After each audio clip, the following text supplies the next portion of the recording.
Bismillahirrahmanirrahim. Assalamualaikum warahmatullahi wabarakatuh. Apa kabar Krestuper semuanya? Semoga kita semua selalu dalam lindungan Allah Subhanahu wa taala. Ada beberapa prosedur yang harus dilakukan terhadap orang yang sudah meninggal. Apabila seorang muslim telah dipastikan meninggal dunia, wajib bagi orang yang berada di dekatnya untuk melakukan beberapa perkara. Seperti dikutip dari buku Salat Jenazah karya Syekh Abdullah bin Abdurrahman Al-Jabarain. Yang pertama, seseorang dapat menutup mata mayit, sebagaimana Rasulullah SAW menutup kedua mata Abu Salamah ketika wafat. Beliau SAW bersabda, sesungguhnya pandangan mata akan mengikuti ruh saat keluar. Hadis riwayat Muslim. Yang kedua, melemaskan seluruh persendian si mayit agar tidak mengeras, serta meletakkan sesuatu di atas perutnya agar tidak mengembung. Yang ketiga, menutup sekujur jasad si mayit dengan kain. Berdasarkan hadis Aisyah radhiyallahu anha, dia berkata, ketika Rasulullah SAW wafat, jenazah beliau ditutupi dengan kain yang bercorak. Yang keempat, menyegerakan penyelenggaraan jenazahnya, penyolatan dan penguburannya berdasarkan sabda Nabi SAW yang berbunyi, segerakanlah penguburan jenazah. Yang kelima, menguburkan jenazah di kota tempatnya meninggal dunia, sebab pada saat peperangan Uhud, Rasulullah SAW memerintahkan para sahabat agar menguburkan para syuhada yang gugur di tempatnya masing-masing, tidak perlu dipindahkan ke tempat lain. Banyak dari kalangan para penuntut ilmu yang sudah mengetahui sunnah-sunnah merawat jenazah, akan tetapi enggan merawat jenazah, apakah itu memandikan, mengkafani, menyolatkan, serta memakamkan jenazah itu. Berbagai alasan disampaikan, mulai dari malas, tidak enak dengan kaum tua, malu, tidak percaya diri, tidak ada kesempatan, dan lain-lain. Nah, dari sini kita bisa mengetahui dengan siapakah kita akan berteman. Memang berteman dan berhubungan baik bisa kepada siapa saja dan dari agama apa saja. Bahkan agama Islam juga tidak melarang kita untuk berteman dengan orang yang tidak seiman. Tidak apa-apa ya, nggak ada masalah ya. Yang dilarang kemudian menjadi teman dekat memang nggak boleh. Hanya teman dia kunjung ke rumah sekali-sekali nggak ada masalah. Allah tidak melarang kamu. Kalau dia tidak membunuh kamu, kalau dia tidak mengusir kamu, maka kamu boleh berbuat adil dan bersikap baik. Dia tidak akan mengingatkan kita untuk sholat, jamaah, karena tidak ada sholat dalam agama dia. Mungkin dia menghargai kita untuk sholat, iya ada. Ada hal-hal yang haram buat kita, halal buat mereka, sehingga kita mau tidak mau terpengaruh. Kalau kita punya kenalan non muslim, ya karena dia satu kampus, teman kita, nggak masalah, tapi jangan dekat. Lama kelamaan, tatkala kita melihat perbuatan-perbuatan kekufuran dia, kita jadi biasa. Kerabat kita non muslim, kita wajib silaturahim, tapi kita tidak boleh dukung ibadahnya mereka. Karena yang kita benci dari orang kafir hanya pemahamannya, bukan fisiknya. Yang tidak boleh, yang dilarang oleh agama saja. Apa itu? Tidak boleh bangun tempat ibadahnya, tidak boleh sebarin Injil misalnya, nggak boleh ikut ritual mereka. Kalau sakit dijenguk, kalau sudah mati nggak boleh lagi. Selesai. Tetapi sebagai umat Islam, mungkin akan sangat tidak dibenarkan kalau hanya berteman dengan orang yang tidak seiman dan malah bermusuhan dengan orang yang seiman. Karena nantinya akan muncul dalam pikiran kita, siapa yang akan menyolatkan jenazah kita kelak? Apakah kita sudah memilih orang-orang yang akan berdiri mengisi saf-saf di belakang jenazah kita untuk menyolatkan kita? Sudah menjadi kebiasaan bahwasanya yang akan menyolatkan jenazah adalah orang-orang yang dicintai dan teman-teman. Sekarang coba lihatlah orang-orang di sekeliling kita. Lihatlah teman-teman dekat kita. Siapa di antara mereka yang mau, siapa di antara mereka yang mampu, dan siapa di antara mereka yang ikhlas untuk memandikan kita, menyolatkan kita, mengangkat keranda kita, menguburkan kita, dan yang akan dengan ikhlas selalu mendoakan kita. Sekali lagi, seorang muslim boleh berteman dengan siapapun, tapi untuk bersahabat dunia akhirat, pastikan dia memiliki iman yang sama. Dan salah satu dari 7 golongan yang dinaungi Allah dalam naungannya pada hari kiamat, di mana tidak ada naungan kecuali naungannya adalah 2 orang yang saling mencintai di jalan Allah. Keduanya berkumpul karenanya dan berpisah karenanya. Orang itu tergantung teman dekatnya. Teman dekatnya Khalil ini memang sudah dekat. Beda sama Sohib. Khalil itu yang kecintaannya sudah masuk ke dalam hati. Maka lihatlah kalian bersama siapa kalian bersahabat.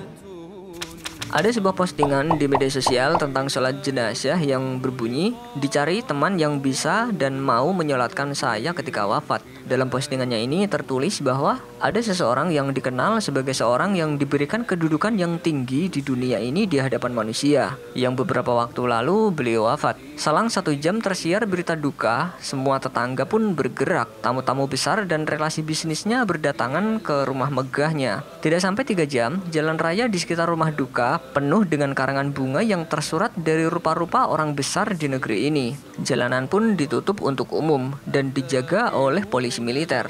Patroli pengawal disiapkan, panitia pengurusan jenazah didatangkan secara khusus karena keluarga tidak mau merepotkan pengurusan oleh jemaah masjid. Hingga selesailah jenazah dikafani dan siap disolatkan. Di luar rumah sudah terlihat ratusan orang yang berjejalan hadir. Maka diputuskan jenazah akan disolatkan di masjid karena ditakutkan yang ingin menyolatkannya ada ratusan pelayat.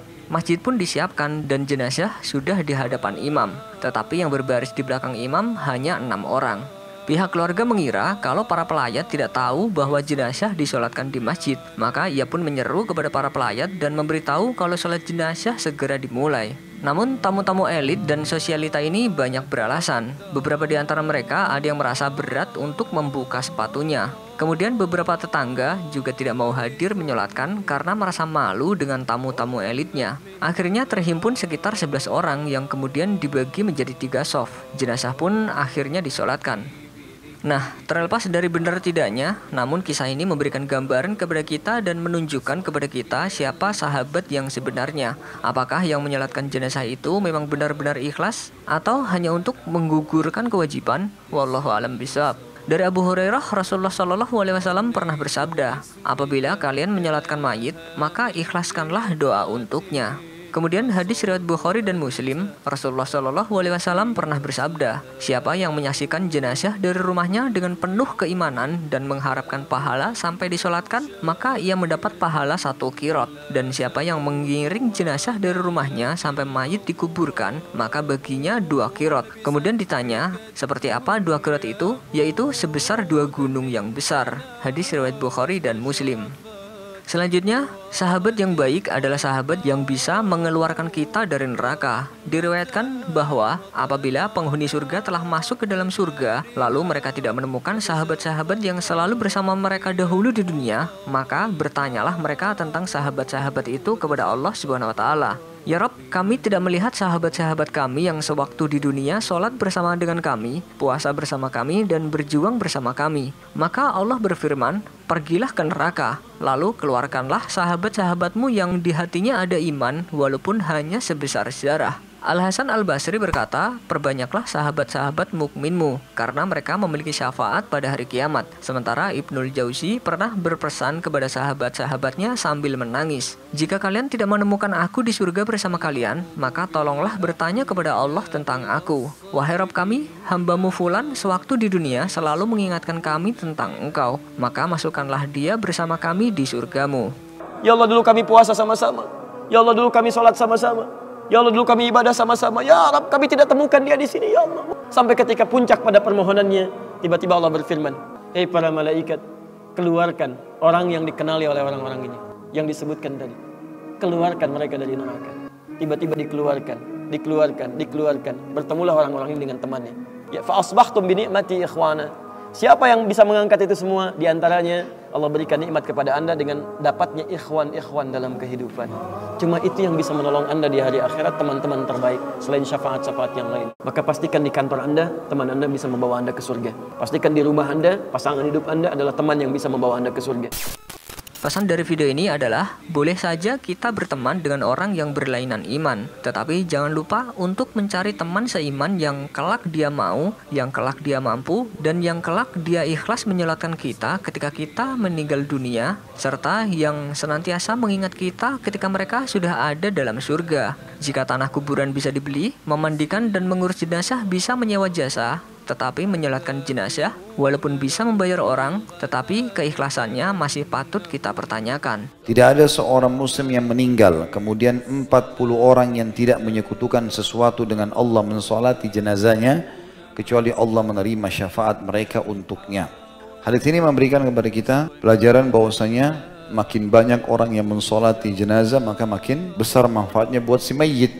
Dan jumlah minimal disebutkan dalam hadis ini. Kalau 40 orang, berikut syaratnya tidak musyrik. Jadi dia sholat jenazah itu tidak ada riyaknya, memang dia mau sholati jenazah ini, bukan karena mau dipuji orang. Kalau 40 jumlahnya, maka mereka akan diterima syafaatnya.